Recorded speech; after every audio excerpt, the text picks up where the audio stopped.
લાંબી રેસ માટે એનબીસી બ્યોરિંગ્સ, અસી કે બિરલા ગ્રુપ કંપની. છેલ્લા 24 કલાકમાં રાજ્યના 84 તાલુકાઓમાં વરસાદ પડ્યો. ક્યાંક ધોધમાર તો ક્યાંક મધ્યમ વરસાદ વરસ્યો. સૌરાષ્ટ્રના ખેડૂતો પર મેઘરાજા મહેરબાન થયા. મોરબીના ટંકારામાં સૌથી વધુ 5 ઇંચથી વધુ વરસાદ પડ્યો.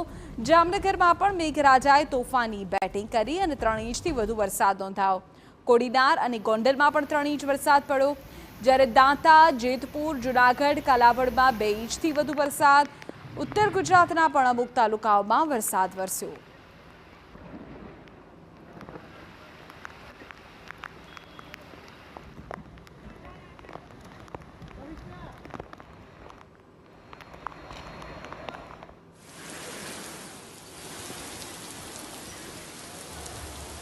લાંબી રેસ માટે એનબીસી બ્યોરિંગ્સ, અસી કે બિરલા ગ્રુપ કંપની.